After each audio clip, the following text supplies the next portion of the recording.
നമ്മുടെ മക്കളുടെ വായിൽ നിന്ന് മോശമായൊരു വാക്ക് വരുമ്പോ ചില മക്കള് ഉപ്പമാര് പറയില്ല, എന്റെ കുഞ്ഞ് എന്തൊരു നല്ല കുട്ടിയായിരുന്നു, ആ സ്കൂളിലേക്ക് പോയതിന്റെ ശേഷം, മദ്രസയിലേക്ക് ഈ ക്ലാസ്സിലേക്ക് എന്റെ കുട്ടി മാറിയതിന്റെ ശേഷം എന്തൊരു മോശമുള്ള വാക്കാ എന്റെ കുഞ്ഞ്. ഞങ്ങളാരും വീട്ടിൽ പറയാത്തത് ഈ കുഞ്ഞ് വന്ന് പറയും, ഇനി സ്കൂളിൽ നിന്ന് എങ്ങോട്ടാ ഞാൻ മാറ്റിക്കൊണ്ടുപോകാം റബ്ബേ എന്നൊക്കെ പറഞ്ഞ് വിഷമം പറയും. അതുകൊണ്ടാണ് പറയണത്, എല്ലാ കുട്ടികളും നന്നായാൽ തന്നെ ഒരു മദ്രസ നന്നാവുള്ളൂ. അവിടെ ഒരുത്തം കുരുത്തക്കെട്ടത് വന്നു പെട്ടാൽ നല്ല കുട്ടികളൊക്കെ കേടായി പോകും.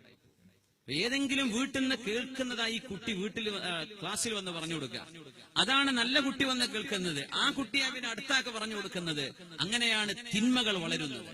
അപ്പൊ ഈ കുട്ടി കേട്ടത് സ്വന്തം ഉമ്മയും വാപ്പയും പറയുന്ന ഡയലോഗായിരിക്കും. അതിലായി കുട്ടി സ്കൂളിൽ പോയി പറയുന്നത് ആ വാക്ക്. അല്ലെങ്കിൽ കുട്ടി കാണുന്ന കാർട്ടൂണുകളിലോ മറ്റോ. നമ്മൾ ആലോചിക്കണം, കാർട്ടൂണുകൾ നമ്മുടെ കുട്ടികളെ ഏറ്റവും കൂടുതൽ അഡിക്റ്റ് ആയി പോകുന്ന വിഷയമാണ്. ഗാഡ്ജറ്റുകൾ, മൊബൈൽ ഫോണുകളൊക്കെ കയ്യിൽ കിട്ടുന്നത് 6 മാസം പ്രായമുള്ള കുഞ്ഞു മുതൽ ഇത് വരച്ച് കളിക്കാൻ കഴിയുന്ന കുട്ടികളാണ് അല്ലേ. 1 വയസ്സ് 1.5 വയസ്സ് 1 വയസ്സുള്ള കുട്ടിയൊക്കെ ലോക്കായി കിടക്കുന്ന ഫോൺ അൺലോക്ക് ചെയ്തിട്ട് യൂട്യൂബിലേക്ക് കയറിയിട്ട് അല്ലെങ്കിൽ വേറെ ഗെയിമിലോ മണിക്കൂറോളം കളിച്ചിരിക്കും. നമ്മൾ പറയാം, അള്ളാന്റെ കുട്ടിന്റെ ഒരു ഇൽമേ, അതൊരു ഇൽമൊന്നുമല്ല. ആ കുട്ടിയെ നമ്മൾ നശിപ്പിക്കാൻ കൊടുക്കുകയാണ്. കാർട്ടൂണുകളുടെ ഏറ്റവും വലിയ അത്ഭുതം, അത് ഡിസൈൻ ചെയ്യുന്ന ആളുകൾ 2 ചിന്തകളാണ് മക്കളിലേക്ക് കൊടുക്കുന്നത്. ഒന്ന്, സമ്പത്തുണ്ടാക്കണം, എന്തൊക്കെയോ വാരിക്കൂട്ടണം. അത് മാജിക്കിലൂടെ, ഒരു വടിയടിച്ചാൽ ഒരു സ്വർണ്ണക്കൂമ്പാരം ഉണ്ടാകുന്നത്, എന്തെങ്കിലും ഒരു മിറക്കിൾ സംഭവിക്കുന്ന പോലെ, അസാധാരണമായ വല്ലതും നടന്നിട്ട് തന്റെ കൺമുമ്പിലുള്ള പറമ്പ് ഒരു സ്വർണ്ണക്കൂനയായി മാറുന്നത്, പറക്കുന്നത്, ഇങ്ങനെ ഒരിക്കലും ചിന്തിക്കാൻ വളരെ ഇമ്പോസിബിൾ ആയിട്ടുള്ള ഒരു ഇമാജിനറി ലോകത്തേക്ക് കുട്ടിയെ കൊണ്ടുപോകും. ഒന്ന്.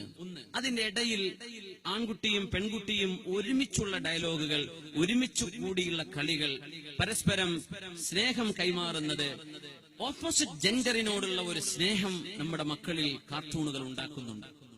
അത് ഉമ്മമാരൊക്കെ മനസ്സിലാക്കുക. അത് കൊടുത്താൽ പിന്നെ കുട്ടി അടങ്ങിയിരുന്നോളും, പിന്നെ മര്യാദക്ക് പണിയെടുക്കാൻ വിടും, അതുകൊണ്ട് കമ്പ്യൂട്ടറിൽ കളിച്ചോട്ടെ എന്ന് പറഞ്ഞ് ഒരു ഒഴിവ് കഴിവ് പറയുന്ന ഉമ്മമാരറിയണം, നമ്മുടെ കുഞ്ഞുങ്ങളെ കിരാതന്മാരായ ഒരു കൂട്ടം ഗാങ്സ്റ്റേഴ്സിന്റെ ഇടയിലേക്ക് നമ്മുടെ മക്കളെ പറഞ്ഞയക്കുന്നതിന് തുല്യമാണ് ഇതുപോലെയുള്ള ഗെയിമുകളും മറ്റും നമ്മുടെ കുട്ടികൾ കാണാൻ അവസരമുണ്ടാകുന്നത്.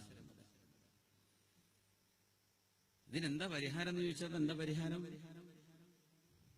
ആ കുട്ടികൾക്ക് ഓൾട്ടർനേറ്റീവ് വേണം. ആ മക്കളുമായി സംസാരിക്കാനും അവരെ കളിപ്പിക്കാനും അവരെ എൻഗേജ് ചെയ്യാനുമുള്ള വഴികൾ നമ്മുടെ മുമ്പിൽ വേണം. അല്ലെങ്കിൽ ഈ പ്രോഗ്രാമുകൾക്ക് പകരം വളരെ മോറൽ സൈഡ് പ്രൊമോട്ട് ചെയ്യുന്ന തരത്തിലുള്ള കുട്ടികൾക്കുള്ള പ്രോഗ്രാമുകൾ, അത്തരം സോഫ്റ്റ്വെയറുകൾ, ഒരുപാട് ഡിസൈനർമാർ നമ്മുടെ സമൂഹത്തിലുണ്ട്. ഞാൻ അവരോട് ആവശ്യപ്പെടുകയാണ്, അള്ളാഹുവിന് വേണ്ടി, ദീനിന് വേണ്ടി, ഉമ്മത്തിന്റെ നന്മ ഉദ്ദേശിച്ചുകൊണ്ട് നിങ്ങൾ നമ്മുടെ മക്കൾക്ക് ഇസ്ലാമികമായ നന്മകൾ, വാല്യൂസ് മനസ്സിലാക്കി തരാൻ കഴിയുന്ന പ്രോഗ്രാമുകൾ നിങ്ങൾ ചെയ്യണം. ഒന്ന് വേണ്ട എന്ന് പറയുമ്പോ ഇന്നതെടുത്തോളൂ എന്നൊരു ഓപ്ഷൻ കൊടുക്കണം എന്നാണ്. അപ്പോഴാണ് കുട്ടികളുടെ വാശി ഇല്ലാണ്ടിരിക്കൂ. ഒരു കുട്ടിയുടെ നിന്ന് പിടിച്ചു വാങ്ങിയിട്ട് മറ്റൊരു സാധനം അവരുടെ കയ്യിലേക്ക് കൊടുക്കാതിരുന്നാൽ ആ കുട്ടി വയലന്റ് ആവും. ദേഷ്യപ്പെട്ട് ഉരുണ്ട് മറിഞ്ഞ് കരഞ്ഞ് അടിച്ച് പൊളിച്ച് നശിപ്പിച്ച് കുഞ്ഞ് പ്രശ്നം ഉണ്ടാക്കും. നേരെ മറിച്ച് ആ ഫോൺ അങ്ങ് വാങ്ങിയിട്ട് ആ കുട്ടിക്ക് നല്ല ഒരു ചിത്രമുള്ള ഒരു പാഠമുള്ള ഒരു ലെസണുള്ള ഒരു ഭാഗം ഒരു പുസ്തകത്തിന്റെയോ അല്ലെങ്കിൽ നല്ലൊരു പ്രോഗ്രാമോ കുഞ്ഞിന്റെ കയ്യിലേക്ക് കൊടുത്താൽ, ഒന്നിനെ വാങ്ങിച്ചിട്ടൊരു നന്മ തിരിച്ചു കൊടുക്കുമ്പോ കുട്ടിയുടെ റിയാക്ഷൻ നമുക്ക് നിയന്ത്രിക്കാൻ കഴിയും. അപ്പോ നമ്മുടെ ഗ്രാഫിക് ഡിസൈനർമാർ ആ വഴിക്കൊന്ന് ചിന്തിച്ചു തുടങ്ങണം എന്ന് സാന്ദർഭികമായി സൂചിപ്പിക്കുകയാണ്. കാരണം ഇതിന്റെ ഓൾട്ടർനേറ്റീവ് ഇല്ലെങ്കിൽ വലിയ പ്രശ്നമാണ്. ഉസ്താദുമാരുടെ മക്കളും മുസ്ലിയാക്കന്മാരുടെ മക്കളും സാധാരണക്കാരന്റെ മക്കളും ഗൾഫുകാരന്റെ മക്കളും കൂലിപ്പണിക്കാരന്റെ മക്കളും ഒക്കെ ഇതിന് സമമാണ്. നമുക്കിതിന് പരിഹാരം കണ്ടേ പറ്റും. ആ വഴിക്ക് അത്തരം കഴിവുള്ള ആളുകൾ ചിന്തിച്ചു തുടങ്ങണം. അല്ലാഹു തആല കാര്യങ്ങളൊക്കെ നമ്മുടെ മക്കൾക്ക് എളുപ്പമാക്കി തരട്ടെ. ആമീൻ യാ റബ്ബൽ ആലമീൻ. صلوا على النبي محمد وآله. اللهم صل على سيدنا محمد وعلى آل سيدنا محمد وبارك وسلم عليه.